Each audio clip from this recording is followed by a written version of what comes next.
आप सभी को मेरा प्यार भरा नमस्कार। नेक्स्ट एंड प्लस की तरफ से एक बार फिर मैं आपके साथ उपस्थित हूं, आपकी उस तैयारी में थोड़ा सा योगदान देने के लिए। ठीक है, उम्मीद करता हूं कि आप अपनी तैयारी को बहुत बेहतर तरीके से कर रहे होंगे और उसी तैयारी को और थोड़ा अच्छा करने के लिए नेक्स्ट जेन की पूरी टीम आपके साथ हमेशा रहेगी। चाहे वो जीएस की बात हो, मैथ्स की बात हो, रीजनिंग की बात हो या फिर हमारी हिंदी की बात हो, हर एक क्लास डेली कंटिन्यू डल रही है। प्रीवियस ईयर एग्ज़ाम जितने भी हुए हैं हम कोशिश करेंगे कि उन सब को ही हम करा पाएँ, जितने ज़्यादा से ज़्यादा होगी। चलिए, उसी क्रम में हम एक और प्रीवियस ईयर सेट लेके आए हैं मैथ्स का।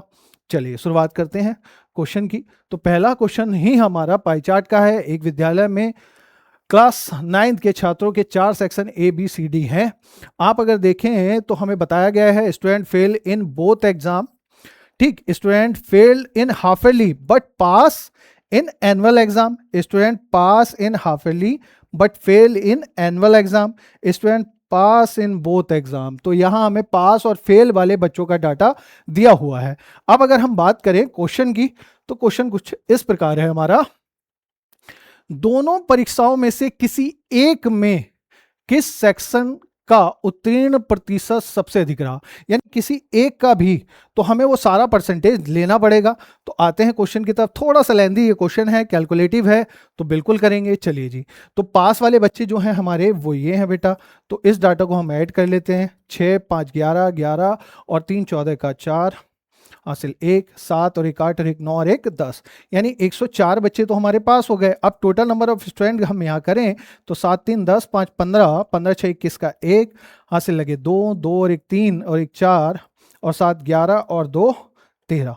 तो अब मैं वापस क्वेश्चन पे आता हूँ और मैं लिख रहा हूँ डी को यहाँ, यानी डी की अगर हम बात करें तो 104 बच्चे पास हुए। कितने बच्चों से? 131। और ये बात बतानी है हमें किसमें? 100 में।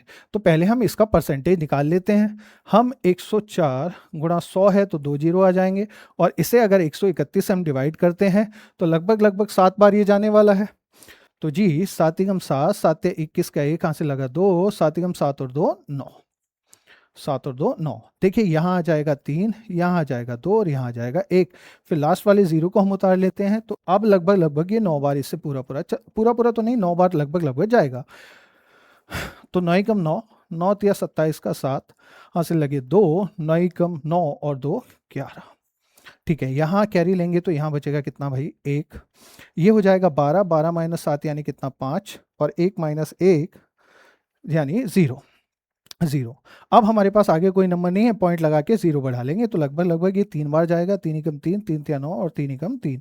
बस यहीं तक इसको छोड़ देते हैं, यानी 79.3% हमारा आ गया। ठीक है, अब बात करते हैं अगले वाले की, यानी किसकी? सी की। अगले वाले की यानी बात करेंगे सी की। ठीक है, अब इस क्वेश्चन में थोड़ा सा कैलकुलेशन तो है ही है। चलिए अब इनको हम जोड़ेंगे एक बारी। तो 9 और 8 17, 6 23 का 3 हासिल लगे 2, 4 और 2 6। ये हो गए टोटल हमारे कितने? ये हो गए 63, 63 63 60 63। इसको मैं इधर लिख लेता हूँ थोड़ा सा, 63 टोटल, क्योंकि हमें नीचे लिखना है। तो 9 और 8 17, 6 23, 23 और 7 हमारा हो जाएगा 30 का 0। हासिल लगेंगे कितने? 3, 4 और 1 5 और 3 8। तो ये 63 है किस पे? 80 पे। तो अगर हम सी की बात करेंगे, ये बात हुई डी की, अगर सी की बात करेंगे तो 63 है किस पे? 80 पे। तो 100 पे कितने? तो जी 20 चौक 80, 20 पंजे 100। ठीक है जी, ठीक है, और तो ये कटेगा नहीं। 5 तिया 15 का 5 हासिल लगे 1, 5 अंक 30 और 1 31। और अगर इसे हम 4 से भाग करें तो 4 सत्ते 28, कितना बच जाएगा हमारे पास? 3, 4 अट्ठे 32। यानी इससे तो ये छोटा आ गया, तो फर्दर इसको यहीं पे छोड़ देते हैं हम, है ना। अब बात करेंगे हम ए और बी की। तो अब आते हैं ए पे। तो बेटा अगर ए पे आए हम, तो ये वाले बच्चे हमें सबसे पहले जोड़ने पड़ेंगे। तो 6 4 10 और 4 14 का 4 हासिल लगा 1, 6 और 1 7 और 1 8, 84 तो ये हो गया। और टोटल की बात करेंगे तो 8 और 4 12, 6 18 और 4 22 का 2 हासिल लगा 1, 2 और 1 3, 3 और 6 9, 9 और 2 11, यानी ये हो गए हमारे 112। अब वापस आते हैं पीछे की तरफ। 112, सॉरी, वो थे हमारे पास 84 और टोटल हैं 84 और टोटल है बेटा 112, और गुणा करेंगे हम यहाँ किससे? 100 से। तो 4 से हम काट सकते हैं, 4 दूनी 8 और 4 अट्ठे 32, 4 से जाएगा 25 बार, 4 से जाएगा 7 बार और 4 से जाएगा 21 बार, 21 बार। अब इसकी अगर गुणा करें तो 25 ही 25 का 5, यहाँ से लगे 2, 25 दूनी 50 और 2 कितना हो जाएगा हमारा 52, और इसे हमें भाग करना है 7 से। तो 7 सत्ते 49, 7 पंजे 35, यानी ये पूरा पूरा आ गया, पूरा पूरा आ गया। इस बात को हम ऐसे भी कह सकते थे कि 7 21, यानी ये आ गया 75%। तो ये भी हमारा आंसर अभी तक तो नहीं है, क्योंकि अभी तक सबसे बड़ा परसेंटेज हमारा डी में है 79.3, लेकिन हमें बी को भी चेक करना पड़ेगा, और बी को चेक करना पड़ेगा तो वापस से क्वेश्चन की तरफ हम आते हैं। देखिए ये वाला डाटा हमारा पास वाला है, तो 5 और 7 5 12, 12 और 2 14 का 4, यहाँ से लगा 1, 5 और 1 6 और 1 7। एक बार फिर जोड़ लेते हैं, 7 5 12 और 2 14 का 4, यहाँ से लगा 1, 5 और 1 6 और 1 7 और 1 8, 84 ये हो गए। अब टोटल करें, 3 2 5 और 5 10 और 7 17 का 7, यहाँ से लगा 1 5 6 7 और 2 9 और 1 10, यानी इस बार है 63 कितने पे, 107 पे। आ जाते हैं वापस क्वेश्चन पे। तो इस बार है 63 किस पे, 107 पे, तो 100 पे कितने हैं, ठीक है। तो ये हो जाएंगे 6300, और इसे हमें भाग करना है 107 से, 107 से, 107 से। चलिए जी भाग करते हैं। एक बार मैं फिर से कैलकुलेशन चेक कर लेता हूँ, सॉरी पीछे आते हैं, फिर से आते हैं। 6 4 10 और 4 14 का 4, सॉरी इसमें थोड़ी है, इसमें 7 और 2 9, 9 और 5 14 का 4, सॉरी तो ये कैलकुलेशन गलत हो गई हमारी। 5 12 और 2 14 का 4, 84 है 107 पे, ठीक है। वापस आते हैं, 84 है 107 पे, हमें दूसरे का ध्यान रहा, 84 84 हैं किस पे, 107 पे। तो ये वैल्यू जो हो जाएगी हमारी 8400 हो जाएगी, 8400। तो लगभग लगभग 7 बार चला जाएगा, 7 7 49 और 7 एकम 7, यहाँ से 1 1 0 1, और अब उतार लेंगे 0 को, और अब ये लगभग लगभग कितनी बार जाएगा हमारे पास, एक सेकेंड ये आ जाएगा, एक यहाँ बचा 3 13, यानी मतलब 9, और अब उतार लेंगे 0 को, और ये लगभग लगभग अब 8 बार चला जाएगा। अब आप देखें तो 78 है हमारे पास, 75 है और 79.3 है और 78 है, तो सबसे बड़ा इसमें क्या होगा 79.3, जो कि आंसर हो जाएगा हमारा डी, जो कि आंसर हो जाएगा डी। आते हैं अब अगले क्वेश्चन की तरफ। तो 2020 2021 2022 2023 की बात हुई है, और यहाँ हमसे कहा गया है कि ग्राफ का अध्ययन कीजिए और पिछले 2 वर्ष से पिछले वर्ष से अगले वर्ष तक चाय में अधिकतम प्रतिशत वृद्धि ज्ञात कीजिए। तो अगर मैं चाय की बात करूं तो वो इंडिकेट हो रहा है किससे बेटा, ग्रीन कलर से। तो पहले 20 में अगर हम देखें तो ये 13 है, लेकिन 21 में ये कितना है, ये है 15। तो यहाँ जो वृद्धि है वो है 2 की, किस पे, 13 पे। तो यही बात हमें बतानी है 100 पे कितनी होगी, 100 पे कितनी होगी। तो 13 कम 13 कितना बचेगा बेटा, बच जाएगा 7, 13 पंजे 65, यानी 15 पॉइंट समथिंग आएगा। ये आंसर हमारा नहीं है, क्योंकि कोई भी ऑप्शन 15 पॉइंट के समथिंग नहीं है। अब अगली बार हम कहें तो ये हो रहा है 15 से 17, यानी इस बार 2 की वृद्धि हो रही है किस पे, 17 पे, सॉरी 15 पे। तो 100 पे कितनी, 100 पे कितनी, देखिए 2 की वृद्धि हो रही है किस पे, 15 पे, तो 100 पे कितनी, 5 से 3 बार और 5 से जाएगा 20 बार, यानी 40/3 का मतलब होगा 13.33। तो ये भी एक ऑप्शन है हमारा बी, लेकिन अभी हमें लास्ट वाले को और चेक करना पड़ेगा, क्योंकि इस बार वृद्धि हुई है कितने की, 3 की किस पे, 17 पे। तो 100 पे कितनी, तो ये हो जाएगा 300/17, 300/17, यानी 300 को भाग करना पड़ेगा अपन को 17 से। तो 17 कम 17 कितना बचेगा बेटा, 13, 130 हो जाएगा, और 17 सत्ते 119, यहाँ से बच जाएगा हमारे पास 1, और यहाँ से बच जाएगा 2, 1 बचेगा, और फिर 0 लगाएंगे। अब 17 पंजे 85, 7 छक्का 102, यानी लगभग 17.65% के अराउंड ही आएगा। तो हमारा आंसर हो जाएगा इस क्वेश्चन में कितना, सी आंसर हो जाएगा। ठीक है, चलिए जी अगले क्वेश्चन पे आते हैं। यदि आपके पास एक नियमित पंचभुजीय प्रिज्म है और आप उसके आधार के समानांतर काटते हैं तो अनुप्रस्थ काट का आकार क्या होगा। देखिए पंचभुज हमारा कुछ ऐसा बनेगा, क्योंकि इसकी हर एक साइड इक्वल है। आपने इसे इधर से भी काटा, इधर से भी काटा, इधर से भी काटा, इधर से भी काटा, इधर से भी काटा।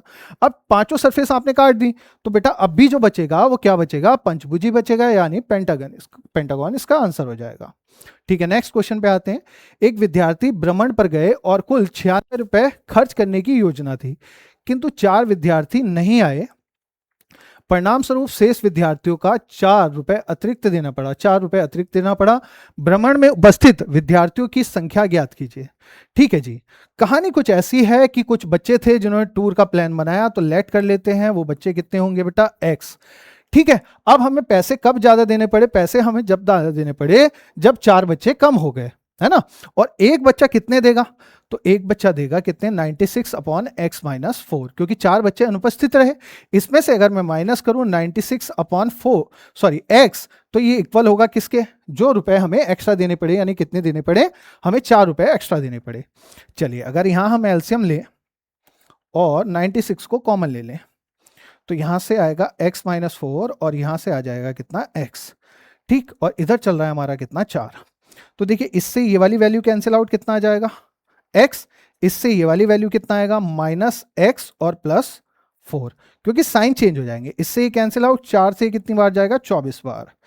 ठीक है भाई, 24 चौक 96, क्रॉस मल्टीप्लिकेशन कर लेते हैं। तो इसकी गुणा यहां करें तो एक्स स्क्वायर माइनस 4x, और 24 चौक हमारा हो जाएगा इक्वल में 96। अब इससे आगे क्वाड्रेटिकेशन की तरफ मैं नहीं जाऊंगा थोड़ा सा, क्यों? क्योंकि मेरे पास 4 ऑप्शन है और मैं ऑप्शन की तरफ जाना ज्यादा बेहतर समझूंगा। देखिए, अगर ऑप्शन की बात करें, उपस्थित यानी अब वाले पूछे हैं उपस्थित। ठीक, अगर हम 12 को लेते हैं, यहां से 12 को लेते हैं, तो 12 का स्क्वायर हुआ बेटा 144 और माइनस 12 चौक 48, और ये बराबर होना चाहिए कि किसके? 96 के। तो 14 माइनस 8 6, और यहां बच गया कितना? यहां बच गया 13। 13 माइनस 4 यानी कितना? 9। तो हमारा ऑप्शन नंबर ए बैठा है। लेकिन भ्रमण में उपस्थित विद्यार्थियों की संख्या पूछी है, और भ्रमण में उपस्थित की संख्या अगर हमसे पूछी है, तो इसको हम एक तरीके से और कर सकते हैं, यहां से फैक्टर करने के बाद। चलिए, क्योंकि ये पहले वाली है तो बाद वाली कितनी होगी? -4 करेंगे तो कितना आ जाएगा? 8 हमारा सही आंसर होगा। अब इसको एक तरीके से और मैं आपको समझा देता हूं। ठीक है, देखिए 12 माइनस 4 कितना बचा? 8। कितना बचा? 8। 8 से अगर मैं इसे काटूं तो कितना आएगा?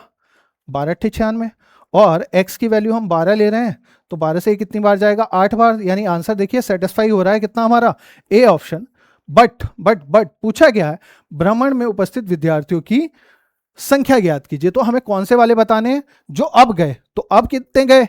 अब 4 कम गए। x की वैल्यू तो हमारी 12 आ गई, बट हमें अब वाले बताने हैं, तो अब वाले 4 कम होंगे तो कितने होंगे? 8 हो जाएंगे। अब वाले कितने हो जाएंगे? 8 हो जाएंगे। ठीक है, चलिए आते हैं नेक्स्ट क्वेश्चन पे। नेक्स्ट क्वेश्चन है हमारा, यदि 6 आमों का मूल्य 90 रुपए है तो 10 आमों का मूल्य ज्ञात कीजिए। भाई बड़ा सिंपल सा क्वेश्चन है। 90 जो कीमत है बेटा वो किसकी है? 6 की, और हमें बतानी है किसकी? 10 की। 6 से जाएगा 15 बार, और 15 गुणा 10 यानी कितना हो जाएगा हमारा आंसर? 150, यानी ऑप्शन नंबर सी हो जाएगा। चलिए जी, आते हैं अगले क्वेश्चन पर। एक धनराशि को 5% चक्रवृद्धि ब्याज की दर से 1764 रुपए की 2 वार्षिक किस्तों में चुकाया जाता है। मूलधन ज्ञात कीजिए। देखिए, किस्त वाले क्वेश्चन पहले भी हम कर चुके हैं, 2 बार लगभग ये आए हैं। तो आज फिर एक क्वेश्चन आपके सामने है। देखिए, रेट ऑफ इंटरेस्ट दी है 5%, जिसकी फ्रैक्शन वैल्यू हो जाएगी बेटा 1/20। जिन लोगों को ये नहीं पता तो उनके लिए मैं बता दूं कि परसेंटेज हटा के डिवाइड करना होता है हमें 100 से। तो वैल्यू बन रही है इस तरह, कितनी? 1/20। चलिए वापस आते हैं क्वेश्चन की तरफ। तो हम ऐसा कह रहे हैं कि पहले साल 20 था, साल भर ब्याज लगेगा तो कितना बन जाएगा? 21। लेकिन 2 साल का कंप्लीट प्रिंसिपल, यहां कितना हो जाएगा? 400, और यहां कितना हो जाएगा? 441। अब देखिए, इधर वाली वैल्यू हमारी प्रिंसिपल होती है और इधर वाली वैल्यू होती है हमारी अमाउंट। अब दोनों किस्तें कैसी कही? समान कही। लेकिन ये दोनों किस्तें समान नहीं है। किस्त इक्वल करने के लिए यहां 21 से गुणा, तो यहां भी 21 से। 21 से। 21 दूनी 42 यानी कितना होगा 420, और ये रहा हमारा कितना 400। तो टोटल प्रिंसिपल की अगर बात करेंगे तो ये आ जाएगा 820। अब हर एक किस्त बराबर है और हर एक किस्त कितने की है 1764 रुपए की। तो एक यूनिट की वैल्यू आ गई यहां से कितनी 4। आप देखिए 4 ही कम 4, 4 चौक 16 का 6, 4 चौक 16 और 1 17, यानी पूरा पूरा ये 4 बार भाग हो रहा है। तो प्रिंसिपल कितना हो जाएगा गुणा 4, 4 0 0, 4 दूरी 8 और 4 अट्ठे 32। तो प्रिंसिपल बन गया अपना 3280, जो कि ऑप्शन नंबर ए हमारा सही होगा। ठीक है जी, चलिए अगले क्वेश्चन पे आएंगे अब। ठीक है, नेक्स्ट क्वेश्चन आपका ये रहा। आप एक बार इस वीडियो रोक के खुद से सॉल्व करें, नहीं तो फिर हम कराएंगे।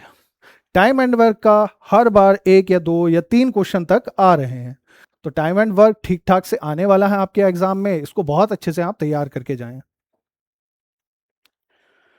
चलिए जी शुरू करते हैं इस क्वेश्चन को। सी और बी किसी कार्य को 18 और 24 दिन में करते हैं।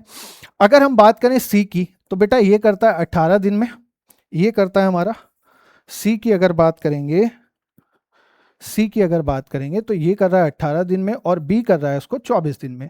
यहां अगर एलसीएम की बात करें तो कितना हो जाएगा 72। 18 से 4 बार और 24 से जाएगा 3 बार। देखिए ये 72 हो गया हमारा क्या टोटल वर्क। वही बात करेंगे अगर हम सी की, तो सी एक दिन में कितना काम करता है 4, और बी एक दिन में कितना काम करता है 3। ठीक, वापस से आते हैं क्वेश्चन की तरफ।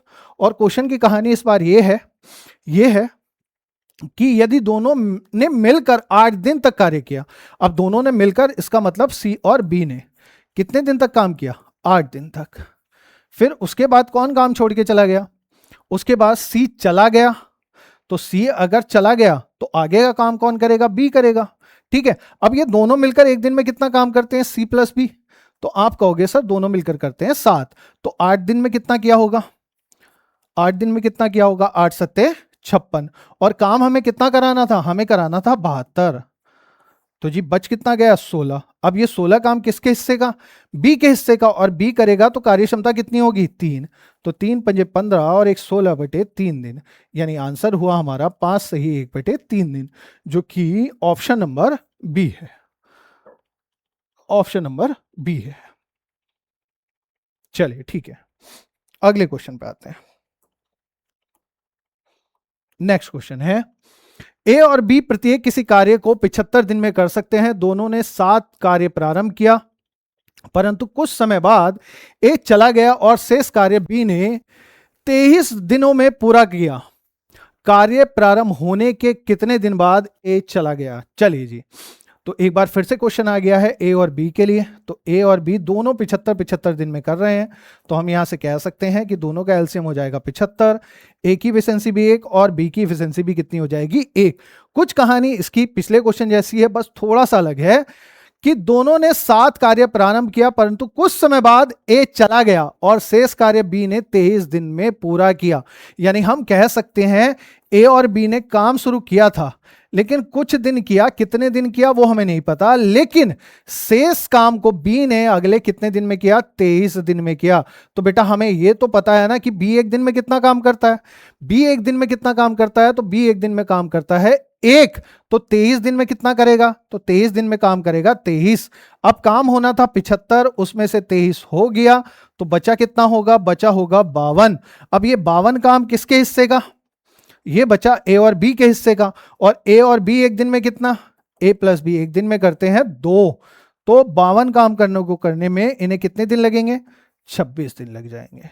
तो हमारा आंसर हो जाएगा कितना 26, ऑप्शन नंबर ए।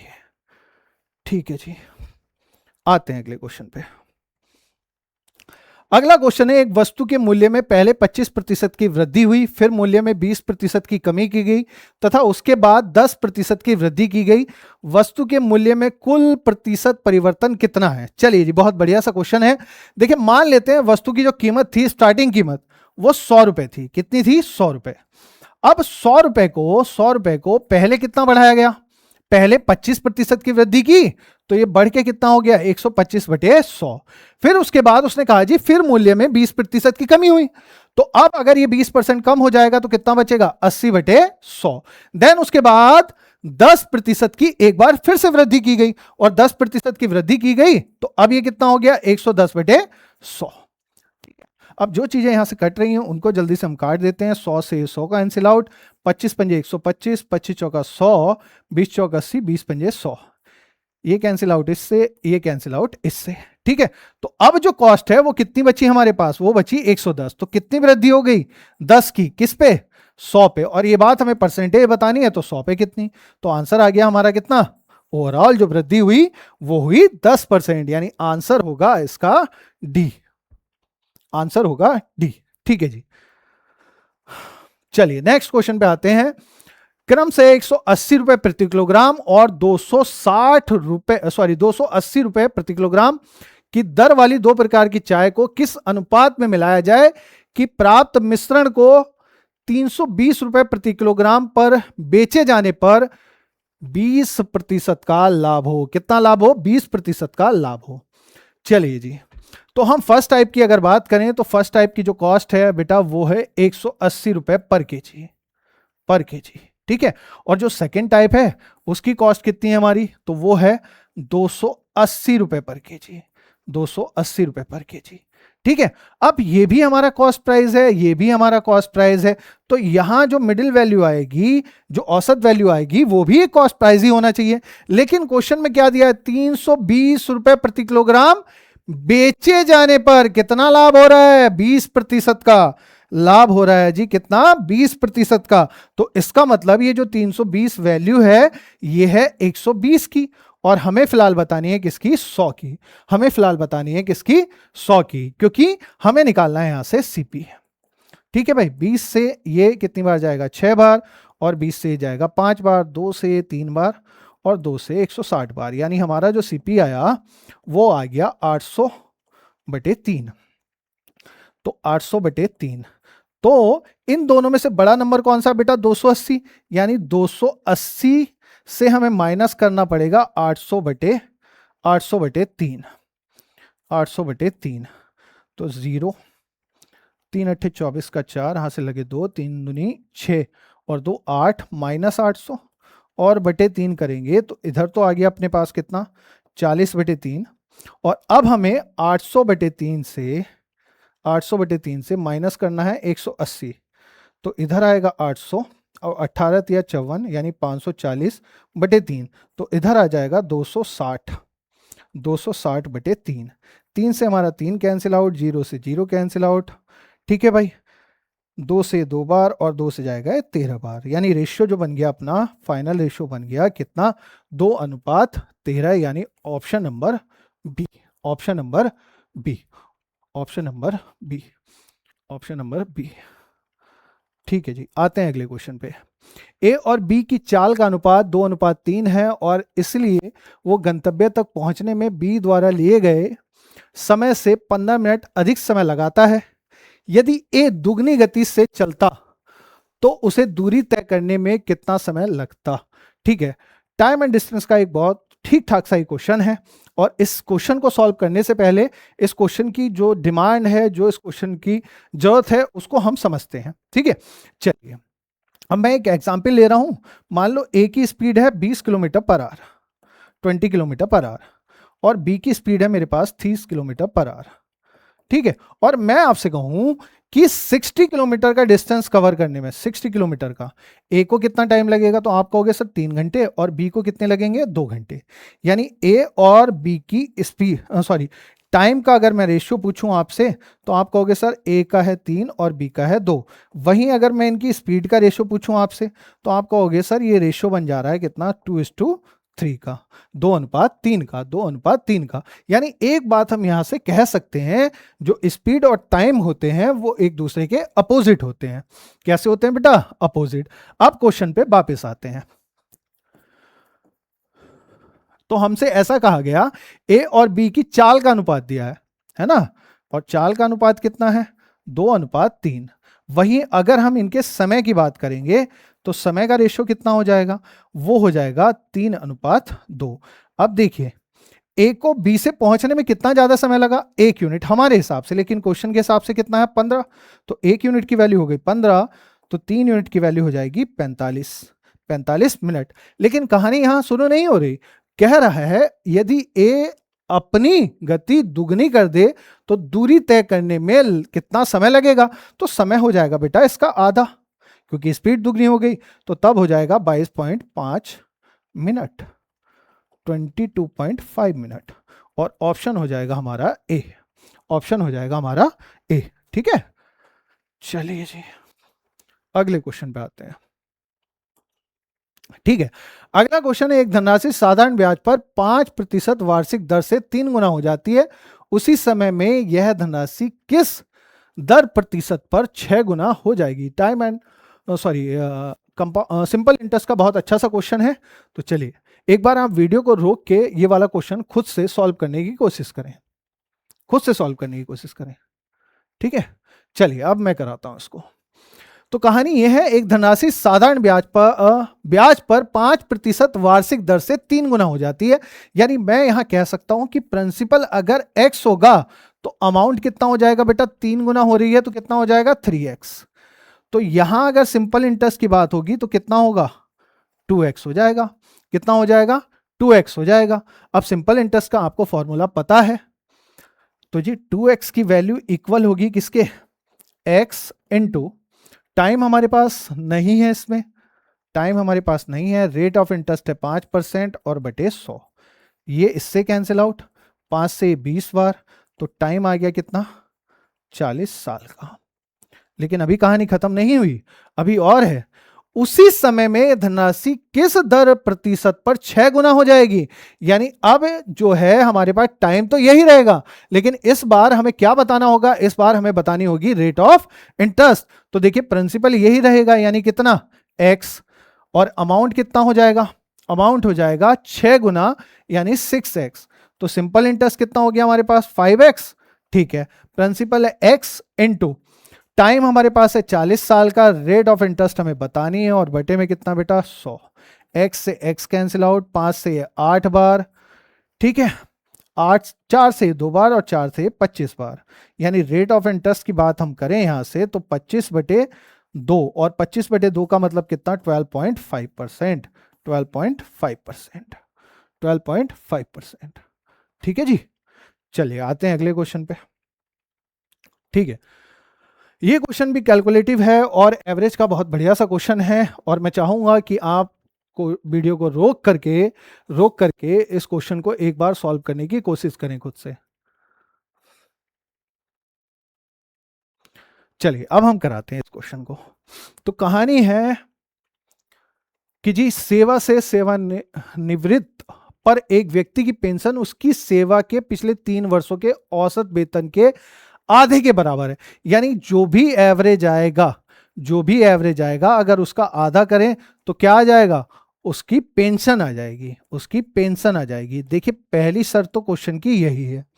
दूसरी कि हमें उसके पिछले 3 वर्षों का क्या निकालना पड़ेगा? यहां एवरेज निकालना पड़ेगा।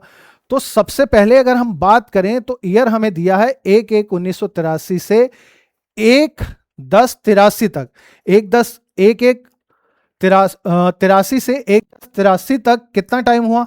तो समय की अगर बात करें तो समय हुआ बेटा, यहां हो गया हमारे पास 9 मंथ का, और एवरेज की अगर बात करेंगे तो यहां उसको पर मंथ कितना मिलता है? 380 रुपया। ठीक है, फिर आगे बढ़ते हैं। फिर हमसे कहा कि 1/10/83 से 1/10/84 तक, तो अब टाइम हो गया 12 महीने का, है ना, 1/10/84 तक, और 1/85 पर 40 देय राशि की वृद्धि के साथ, तो अब 40 की वृद्धि हो रही है, यानी यहां कितना हो जाएगा? 420।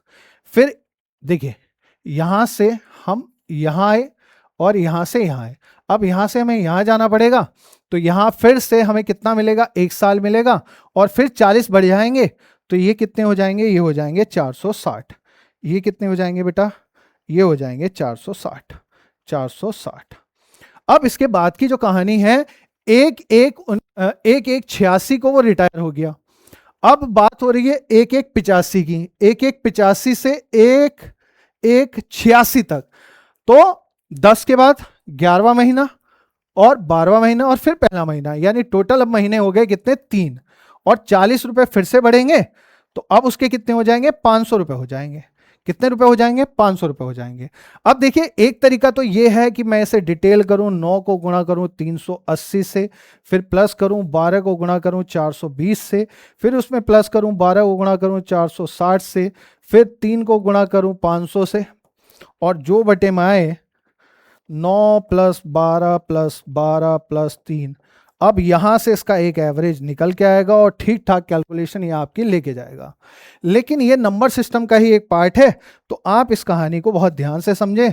बहुत सारे क्वेश्चनों में आप इसे अप्लाई कर सकते हैं जहां ऐसे कैलकुलेटिव क्वेश्चन आते हैं।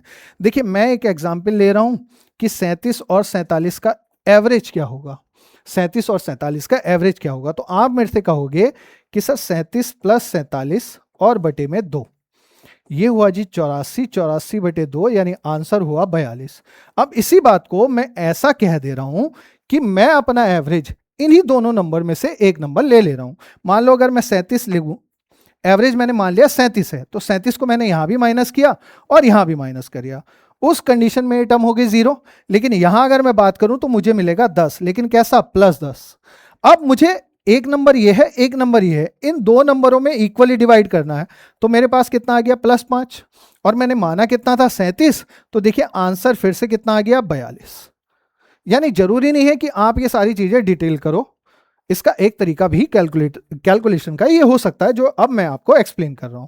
इसको मैं रफ कर दे रहा हूं। आई होप ये आपको समझ में आ गया होगा। चलिए जी, अब देखिए एवरेज में हम कभी कोई चेंज नहीं कर सकते, लेकिन नंबर ऑफ डाटा में अगर रेशियो है संख्या में तो वहां ले सकते हैं। 3 से 3 बार, 3 से 4 बार, 3 से भी 4 बार, और 3 से बिटाइए 1 बार, 1 बार।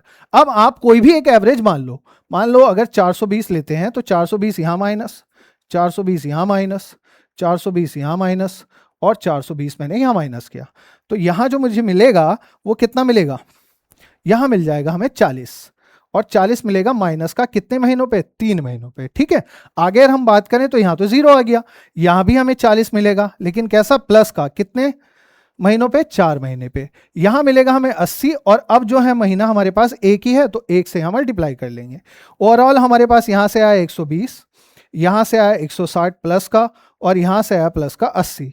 अब देखिए इन दोनों को अगर मैं सॉल्व करूं तो कितना मिला? 40 प्लस का प्लस 40, और उधर मेरे पास कितना है? 80। यानी अब मेरे पास एक्स्ट्रा जो है 120 है, और अब मुझे कितने महीनों में बांटना है इक्वली? तो 3 और 4 7, 4 11 और 1 12। यानी यहां से आ गया मेरे पास कितना? प्लस 12। और मैंने क्या बताया था आपसे कि जो एवरेज आप मानेंगे वो इसमें लास्ट में प्लस कर देंगे। सॉरी, ये हमने गलत कर दिया, यह आएगा हमारा 10।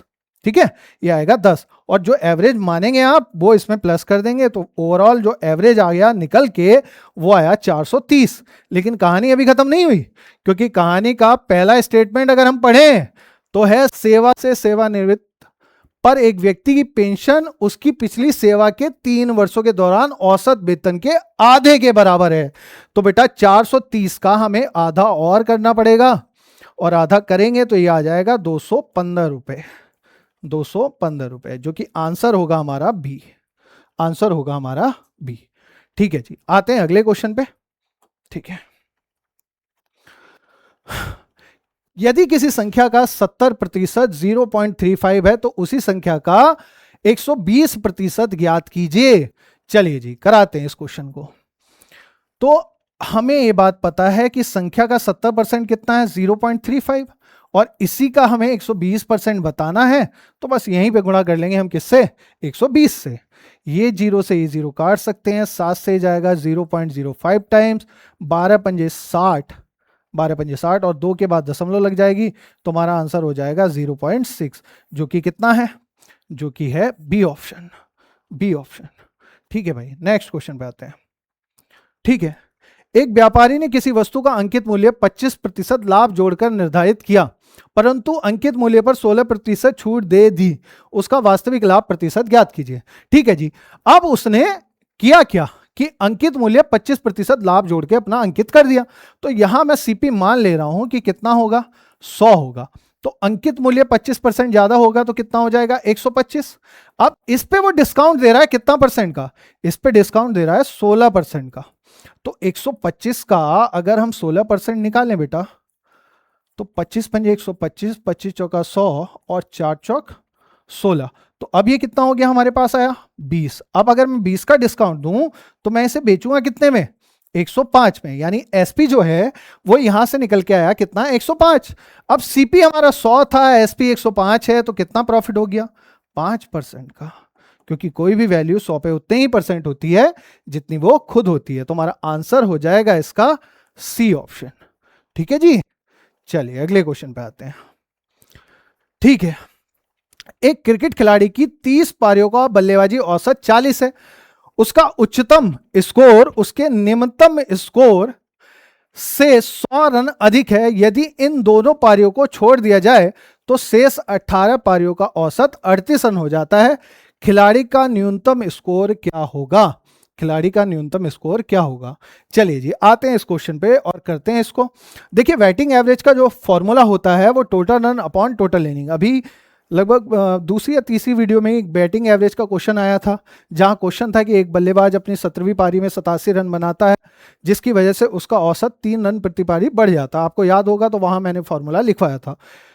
चलिए, तो अगर 30 पारी है उसकी, 30 पारियों का औसत कितना है 40, तो टोटल रन कितने हो जाएंगे? टोटल रन हो जाएंगे 1200। ठीक है, अब हमसे ऐसा कहा कि उसके उच्चतम स्कोर और उसके निम्नतम स्कोर से 100 रन अधिक है। यानी ये बात मैं कह सकता हूं कि हाईएस्ट में से अगर लोएस्ट माइनस किया जाए तो किसके बराबर आएगा? बेटा वो बराबर आएगा 100 के, क्योंकि इन दोनों का डिफरेंस हमें कितना दिया है? 100 दिया है। ठीक है, आगे बढ़ते हैं। यदि इन दो पारियों को छोड़ दिया जाए तो पहले पारी थी 30, अब 2 छोड़ दी तो बची हमारे पास कितनी? हमारे पास बची बेटा 28 पारी, और अब औसत कितना हो जा रहा है? 38 हो जा रहा है। ठीक है, तो यहां से रन निकाल लेते हैं। 38 गुणा 28 करके 8 8 64 का 4, 8 24 और 6 30, 2 16, 2 6 और 1 7, तो ये 4, ये 6 और ये 10, यानी ये आ गया 1064। अब अगर हम यहां इनका डिफरेंस निकालते हैं, यहां क्या निकालते हैं बेटा? डिफरेंस। तो वो जो डिफरेंस होगा वो किसका डिफरेंस होगा? इन दोनों का डिफरेंस होगा, लेकिन वो दो पारी कौन सी होंगी? हाईएस्ट और लोएस्ट। अगर इनको हटा दें तो अब उसके रन हाईएस्ट प्लस लोएस्ट कितना हो गया? 136। तो हाईएस्ट प्लस लोएस्ट हो गया बेटा कितना? 136। अब आप ध्यान करो, चलिए, तो यहां ये कैंसिल आउट, 2h की वैल्यू कितनी आ जाएगी? 236। तो h की वैल्यू कितनी आ जाएगी यहां से? 118। 118। तो अब मुझे लोएस्ट रन चाहिए, तो 136 माइनस 118, यानी ये कितने आ जाएंगे? 18। ठीक है जी, तो आंसर हो जाएगा हमारा क्या? बी। लेकिन जब भी इस तरह का कोई क्वेश्चन आपके सामने आए और ये सिंगल इक्वेशन आपको सॉल्व करने पड़े और आपको केवल एक ही वैल्यू चाहिए, तो इसको आप एक तरीके से और करके देखें। देखिए, हाईएस्ट प्लस लोएस्ट आपको दिया है कितना? 136, और हाईएस्ट माइनस लोएस्ट आपको दिया था कितना? 100। अगर बेटा आपको ये वाली वैल्यू चाहिए, ये वाली, तो आप कुछ ना करें, इन दोनों को प्लस कर लें और उसे डिवाइड कर दें आप 2 से, तो ये 236 हो जाएगा, और 236 का आधा कितना होगा? 118। कितना होगा? 118। आई होप ये बात समझ में आई होगी। और आपको अगर ये वैल्यू चाहिए नेगेटिव वाली, तो आप क्या करें? इनको माइनस करें और उसको 2 से डिवाइड कर दें। 136 माइनस 100 कितना बचेगा हमारे पास? 36। तो लोएस्ट की वैल्यू 36/2 यानी कितना? 18। हमें एक ही वैल्यू निकालनी थी, तो इसलिए मैंने आपको बताया, वो भी लोएस्ट वाली। तो आपको वो पूरी कैलकुलेशन सॉल्व नहीं करनी पड़ेगी। चलिए जी आते हैं अगले क्वेश्चन पे। ठीक है, नेक्स्ट क्वेश्चन है, एक निर्माता 50 रुपए प्रति पीस की दर से किसी विशेष कंपोनेंट के 2000 पीस की आपूर्ति करने का अनुबंध करता है। उसके अनुमान के अनुसार यदि 5% कंपोनेंट गुणवत्ता परीक्षण में असफल हो जाए तब भी उसे 25% का लाभ होगा, परंतु वास्तव में 50% कंपोनेंट अस्वीकृत हो जाते हैं तो निर्माता को कितना नुकसान हुआ? निर्माता को कितना नुकसान हुआ? ये बहुत अच्छा क्वेश्चन है। मैं चाहूंगा कि आप वीडियो रोक के एक बार इस क्वेश्चन को सॉल्व करने की कोशिश करें। ठीक है, चलिए अब हम कराते हैं। तो देखिए, कहानी थोड़ी सी अलग है। क्या कहानी है? एक निर्माता 50 रुपए प्रति पीस की दर से 200 पीस की आपूर्ति करने का अनुबंध करता है, वो बनाता नहीं है। ये उसने एक कंपनी से कांटेक्ट किया, तो उसके अनुमान के अनुसार यदि 5% कैसी हो जाएंगी, खराब हो जाएंगी, और प्राइस जो है वो एक का कितना है 50, और कह रहा है जी उसे 25% का लाभ होगा। तो यहां से सबसे पहले हम निकालेंगे सीपी, यहां से सबसे पहले निकालेंगे सीपी। भाई 2000 थी, 5% उसकी वस्तु खराब होंगी, 5% अगर खराब होंगी तो बचेंगी कितनी, 95, ठीक है जी, 95 बचेंगी। और ये जो है ना, ये लाभ के साथ वाला प्राइस है, तो ये वैल्यू जो है 125 की है, और हमें फिलहाल बतानी है 100 की। और ये बात कितनी वस्तु, हर एक की कीमत कितनी उसने एस्टिमेट तय किया है, वो तय किया है 50। चलिए अब यहां से कैलकुलेशन कर लेते हैं, जो चीजें कट रही हैं उनको काट दीजिए।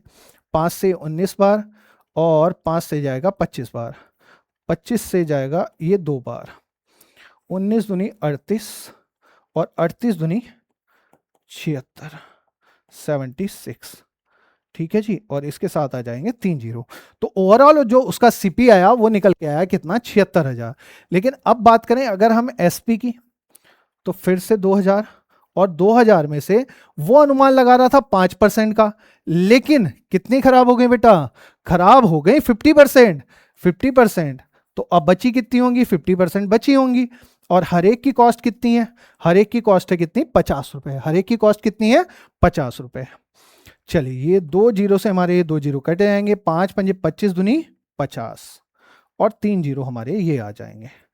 तो ये हुआ सीपी, सॉरी एसपी, ये हुआ हमारा एसपी, और वो है सीपी। तो देखिए 76,000 में उसने खरीदा और 50,000 में बेचा, तो उसे लॉस हुआ, और लॉस कितना निकल के आ गया हमारा, लॉस आ गया 26,000। और यही बात हमसे पूछी गई थी क्वेश्चन में, यही बात हमसे पूछी गई थी, तो हमारा आंसर हो जाएगा बी, ठीक है। चलिए देखिए एक बार समझिए इसका बात को, कि यहां उसने ये तैयार नहीं की बेटा, यहां उसने कंपनी से कांटेक्ट किया है, तो उसने खुद से ये अनुमान लगाया कि ऐसा हो सकता है। उसे ऐसा लग रहा था कि 5% उसकी चीजें गुणवत्ता को पास नहीं कर पाएंगी, यानी 95% कर पाएंगी, तो वो उसका जो सीपी निकलेगा वो 95 पे निकलेगा, 95 पे। लेकिन जब वो कंपनी के पास गया तो उसे पता लगा उसकी 50% चीजें खराब निकली, तो अब जो उसे पैसा मिलेगा वो केवल 50% का ही मिलेगा, ठीक है। चलिए अगले क्वेश्चन पे आते हैं।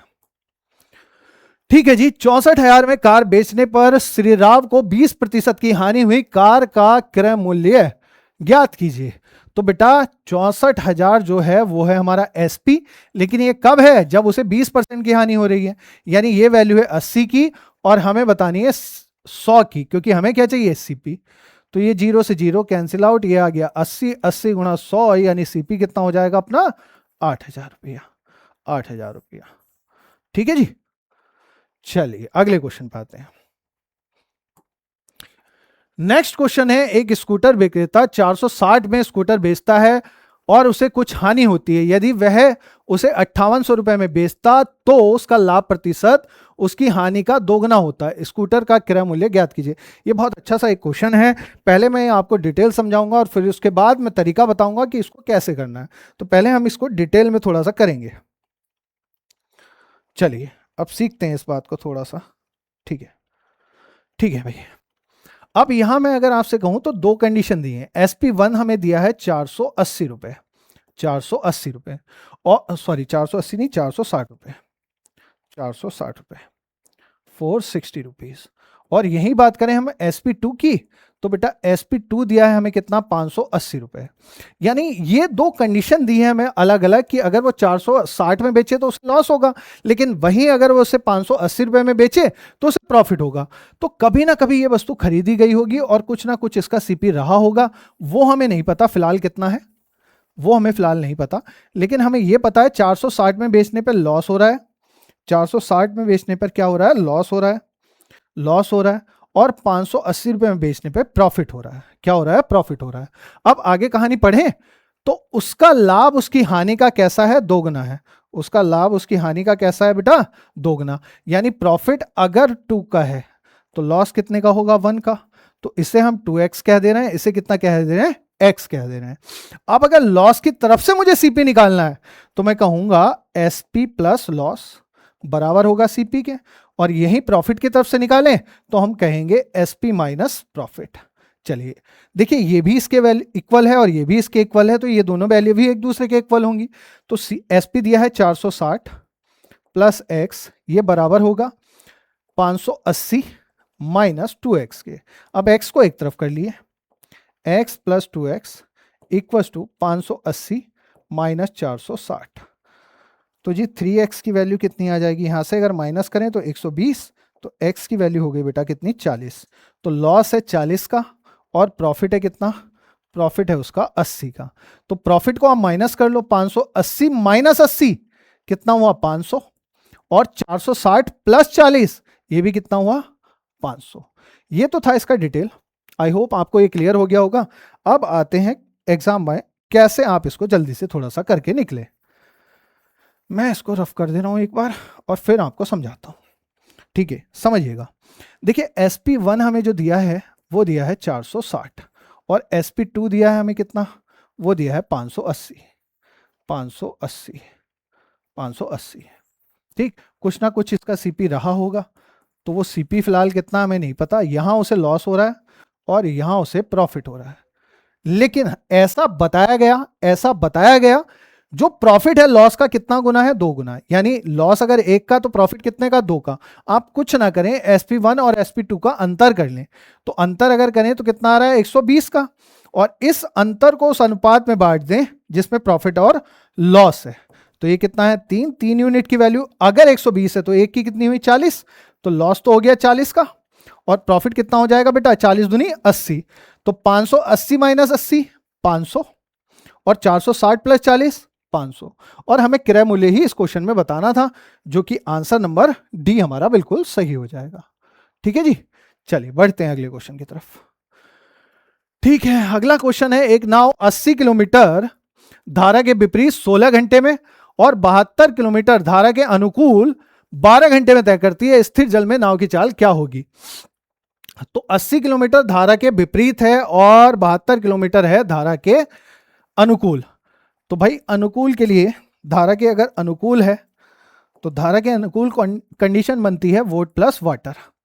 तो ये है कितना हमारे पास 72 किलोमीटर का डिस्टेंस है, 12 घंटे में अगर ट्रेवल करेगी तो स्पीड कितनी बन जाएगी हमारी 6 बन जाएगी। वहीं 80 किलोमीटर धारा के विपरीत, तो धारा के विपरीत कंडीशन बनती है वोट माइनस वाटर, और वोट माइनस वाटर हमारी 80 किलोमीटर की डिस्टेंस है 16 घंटे में, तो ये स्पीड कितनी आ जाएगी 5। अब थोड़ी देर पहले एक्स और वाई की 2 कंडीशन आई थी, इक्वेशन बना के किया था हमने वहां, तो वैसा ही कुछ यहाँ है, लेकिन यहां हमसे पूछा है नाव की चाल, यानी प्लस वाली वैल्यू पूछी है। तो बोट की स्पीड 6 5 11, और 11 का आधा कितना होगा बेटा 5.5 किलोमीटर पर आवर। ठीक है जी, चलिए अगले क्वेश्चन पे आते हैं। एक व्यक्ति स्थिर जल में 22 सही 1/2 किलोमीटर प्रति घंटे की चाल से नाव चलाता है और उसे धारा के विपरीत जाने में धारा के अनुकूल जाने की तुलना में 2 गुना समय लगता है, धारा की गति ज्ञात कीजिए। फिर से बोट एंड स्ट्रीम का एक बहुत अच्छा सा क्वेश्चन आ गया।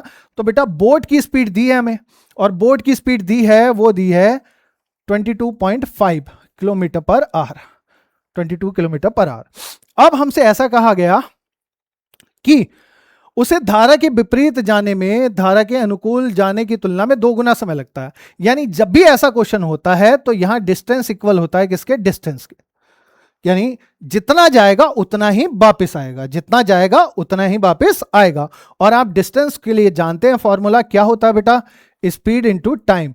यानी दूरी बराबर जो होता है वो बराबर होता है चाल गुणा समय, चाल गुणा समय।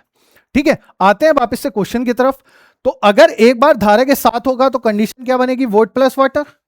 ठीक, यहां समय 1 है, और दूसरा क्या है धारा के विरुद्ध, तो वोट माइनस वाटर, और यहां समय कितना है दुगना। अब बोट की स्पीड हमें दोनों जगह गिवन है, दोनों जगह गिवन है, दोनों जगह गिवन है। मुझे बस इसको हटाना था, चलो अगली लाइन में लिख लेते हैं। तो 22.5 प्लस वाटर, और यहां मल्टीप्लाई बाय 1, और इक्वल हो जाएगा 22.5 माइनस वाटर और इंटू 2। अब यहां तो यही रहेगा 22.5 प्लस वाटर, और इधर हो जाएगा 45 माइनस 2 वाटर। इसको ले आए इधर, ये इधर नेगेटिव है, इधर आके हो जाएगा पॉजिटिव, तो 2 और 1 कितना हो गया 3, और इसको जब माइनस करेंगे इधर ले आके तो बचेगा 22.5। 3 से अगर इसे काटें बेटा तो 3 सत्ते 21 और 3 पंजे 15, यानी वाटर की स्पीड जो आ गई, धारा की जो चाल आ गई वो आ गई हमारी 7.5 किलोमीटर प्रति घंटा। ठीक है जी, चलिए अगले क्वेश्चन पे बढ़ते हैं। अगला क्वेश्चन है 1/2, 2/3, 2/3, फिर है 3/4, फिर है 4/5।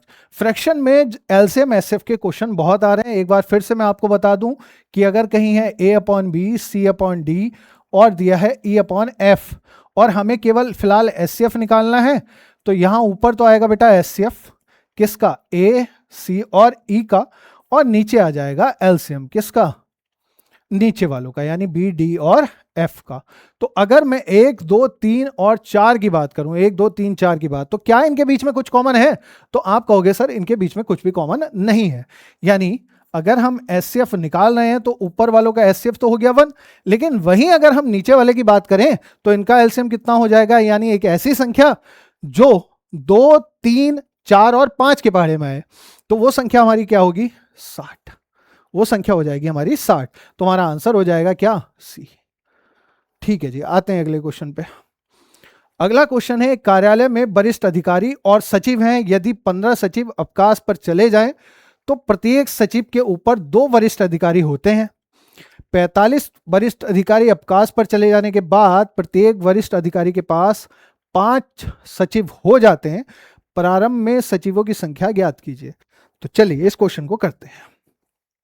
तो मान लेते हैं प्रारंभ में जो होंगे हमारे पास टोटल सचिव, वो होंगे बेटा x। अब कहानी को ध्यान से आप समझिएगा। अब स्टार्टिंग में पहली वाली लाइन है कि अगर 15 सचिव अवकाश पर चले जाएं, यानी x में से कितने चले गए, x में से 15 चले गए, तो प्रत्येक सचिव के ऊपर 2 वरिष्ठ अधिकारी होते हैं। कितने अधिकारी होते हैं, 2 अधिकारी। यानी अब हमारे पास इधर x तो है और उसमें से कितने चले गए, तो प्रत्येक सचिव के ऊपर, एक सेकेंड मैं पढ़ लेता हूं, एक कार्यालय में वरिष्ठ अधिकारियों और सचिव, ठीक है, तो 15 चले गए, तो अब कितने हुए, हर एक के ऊपर 2 बैठे, हर एक के ऊपर 2 बैठे। ठीक है जी। अब 45 वरिष्ठ अधिकारी अवकाश पर चले गए, अब इसमें से कितने चले गए, 45, तो हर एक के ऊपर कितने आ गए, 5, हर एक के ऊपर कितने आ गए, 5। ठीक, और स्टार्टिंग में गए कितने थे, 15, स्टार्टिंग में गए कितने थे, 15। चलिए जी अब इसे सॉल्व कर लेते हैं। तो ये बनेगा हमारा 2x प्लस -30 और -45, और अभी बाहर क्या चल रहा है हमारा, गुणा में 5 चल रहा है, और इधर हमारा x -15 है। ठीक है जी, तो ये हो जाएगा 10x। ठीक, और ये बनेगा 75, और 75 को जब आप गुणा करेंगे 75, चलो कर ही लेते हैं इसको, अभी फिलहाल इसको मैं हटा देता हूँ। 2x - 75 और इधर चल रहा है गुणा में हमारा 5 और इधर है x -15, तो ये हो जाएगा 10x, और ये बनेगा 5 5 25 का 5, 5 7 35 और 2 37 माइनस में, और इधर x -15। अब x को आप इधर ले आए तो बचेगा 9x, और जब आप 375 को उधर ले आएंगे तो वो बचेगा प्लस में, और उससे 15 माइनस करेंगे तो आएगा 360, तो x बिकम्स 40। x की वैल्यू हो जाएगी 9 चौक 36, यानी कितनी, 40। x की वैल्यू हो जाएगी हमारी कितनी, 40। ठीक है जी, चलिए अगले क्वेश्चन पे आते हैं। तो अगला क्वेश्चन है 285, 510 और 1440 का एचसीएफ क्या होगा। अब इसका मतलब ये हुआ बेटा कि इनमें से कोई एक संख्या ऐसी है जो 285 को भी भाग करती है, 510 को भी भाग करती है, और किसको भाग करती है, 1440 को भी भाग करती है। अगर मैं बात करूं 285 की, तो ये कैसी संख्या है, विषम, और अगर ये विषम संख्या है तो कभी किसी सम संख्या के पहाड़े में नहीं आ सकती, ना ये 14 के पहाड़े में आएगी, ना ये 16 के पहाड़े में आएगी। अब सबसे पहले मैं 17 की तरफ जाना पसंद करूंगा, तो 285 अगर 17 से भाग करें तो भाई 17 ही कम 17 बचेगा कितना, 11, और ये हो जाएगा 115।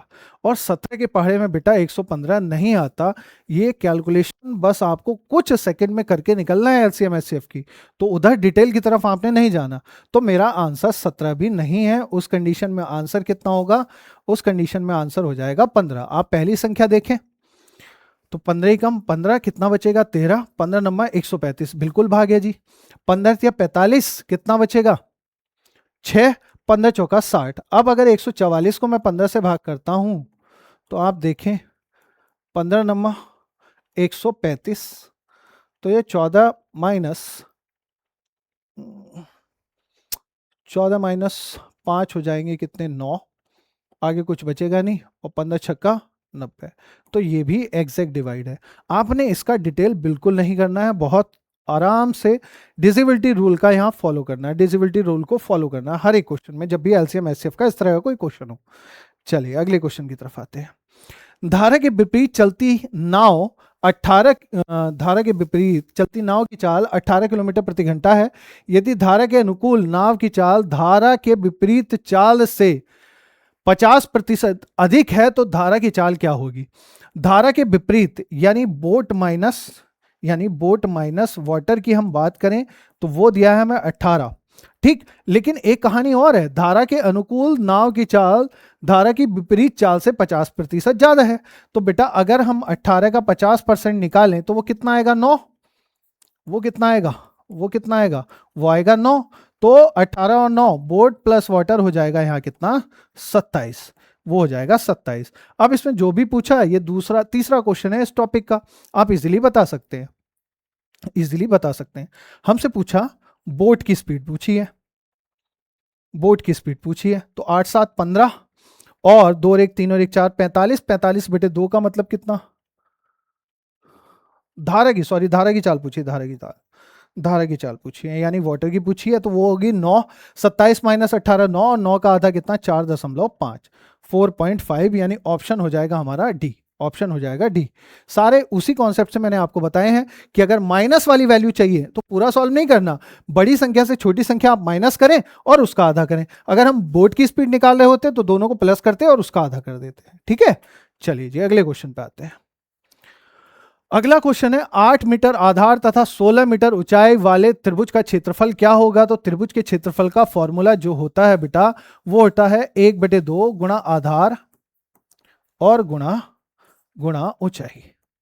अब मुझे सारी चीजें इस क्वेश्चन में गिवन है, तो 1/2 आधार कितना है हमारे पास? 8 मीटर, और ऊंचाई कितनी है? 16।